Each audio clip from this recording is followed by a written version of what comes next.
Huxley, I want to congratulate you on your reading of the Torah this morning, the way that you led the service last night, and your Devar Torah that you wrote in your reflections on this parasha.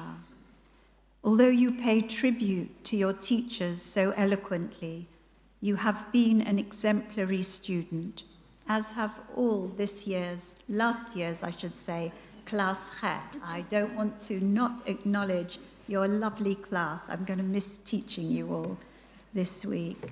It's been a real pleasure to have been your class teacher, Huxley, at Rimon last year, and to have worked with you during these past weeks and months in preparation for today.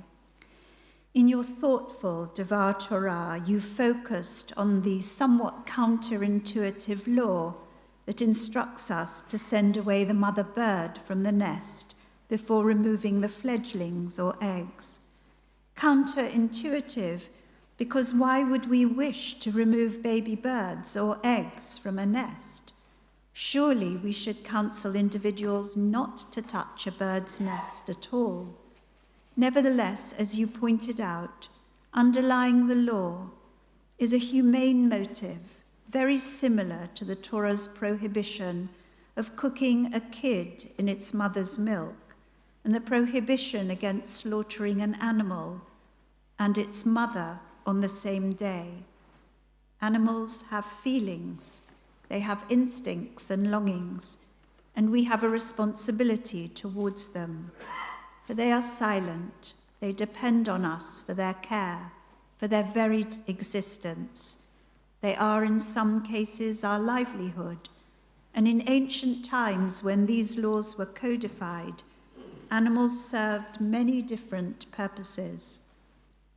That is why, in the opening verses of your parasha, Huxley, we are instructed to take responsibility for an animal that has gone astray. Do not ignore it. Return it to your peer, or take it home and keep it with you until it is claimed. That probably meant literally take it into your house. And similarly, says the Torah, if you see your fellow Israelites' ass or ox fallen on the road, do not ignore it, but help them to raise it. Raising up an animal is not only about putting it back on its feet, but about recognizing the infinite value of the created world and not remaining indifferent to its fate, not ignoring the extinction of certain species, the decimation of which is depleting our world. If I may, I want to focus on just one phrase from your Torah portion this morning, Huxley, and a word that is used twice in the 12 verses which you've just read. Lo tuchal lehit aleim, translated as, you must not remain indifferent. This root alam is used twice in your portion, once at the beginning, when the Torah instructs us not to ignore an ox or a sheep that has gone astray, and a second time in relation to an animal, a garment, or any other kind of lost property. Lo tuchal lehit aleim means literally, you shall not hide yourself. Don't conceal yourself. Don't neglect to offer help. Don't think, well, this isn't my concern, this is not my liability, if another person's belongings are lost. The Aramaic translation of Targum Yonatan and the 11th century French commentator both interpret the phrase to mean that one mustn't feign ignorance or avert one's gaze when someone or something needs help. These early interpreters realized how easy it is to turn aside and not notice the hardship of others. It's easy, they imply, to remain indifferent to what is happening around them. It was the Romanian-born Holocaust survivor, Elie Wiesel, who wrote in 1986, "The opposite of love is not hate, it's indifference. The opposite of art is not ugliness, it's indifference. The opposite of faith is not heresy, it's indifference. And the opposite of life is not death, it's indifference." Wiesel's words help us to understand our verse at a deeper level, how indifference can kill a relationship. What happens when we retreat from the world of relationships and connections? What happens when we avert our gaze, when we remain silent, when we refuse to stand by the oppressed or the tormented? Wiesel's words point not to an object that is lost, but something more abstract: health, safety, dignity. What if we ignore suffering or vulnerability? Are we then averting our gaze from engaging with individuals whose lives are harmed by distress, war, danger, or hunger? Sometimes it is hard to listen to the suffering of others. So how do we accept the broader moral imperative, which is telling us here in our Torah portion not to conceal ourselves from human suffering, from environmental ruin, from moral and spiritual collapse?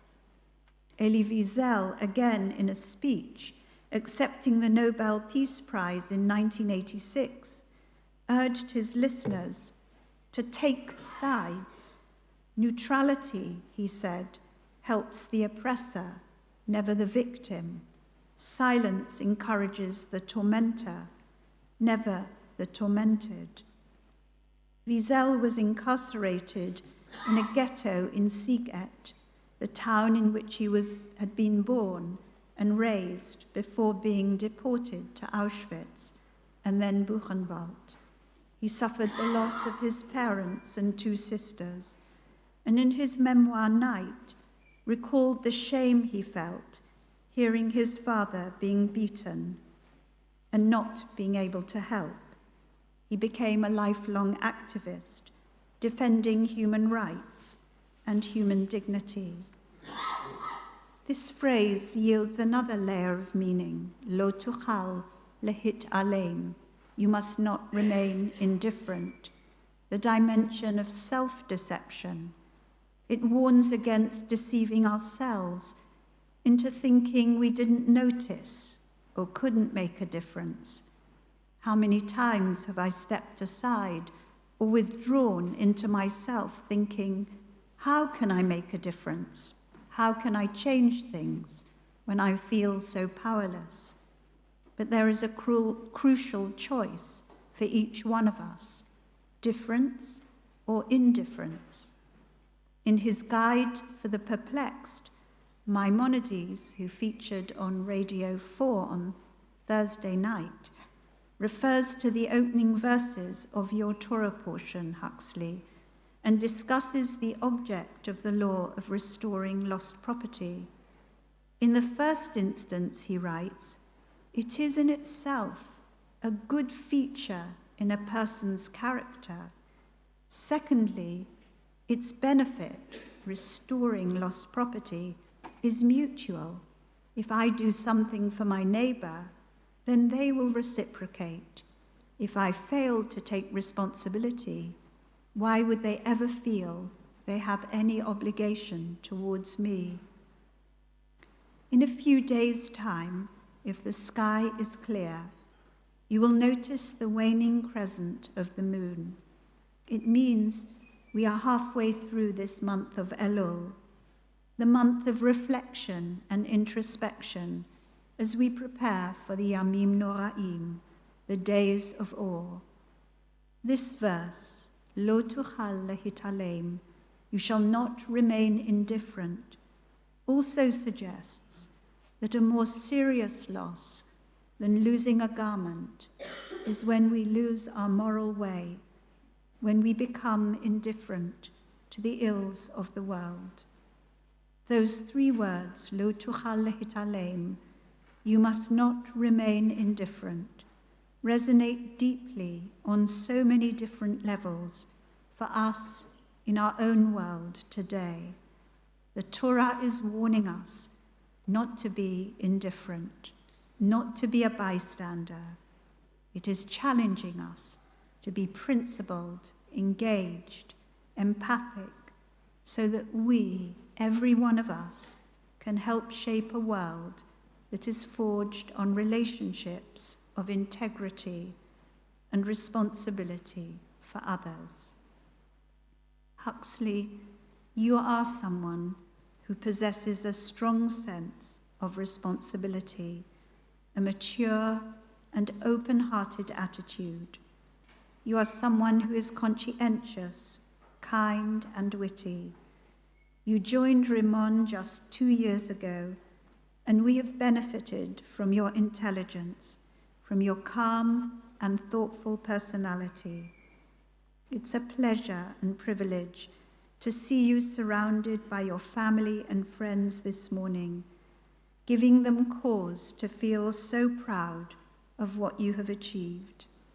As you move into our Kabbalat Torah class, sitting around you with you today, I know that you will deepen your knowledge of Judaism, and liberal Judaism in particular, and see that our faith, our way of life, requires us to be responsible and care for those whose names we know and who are dear to us, but also for those whose names are yet unknown to us.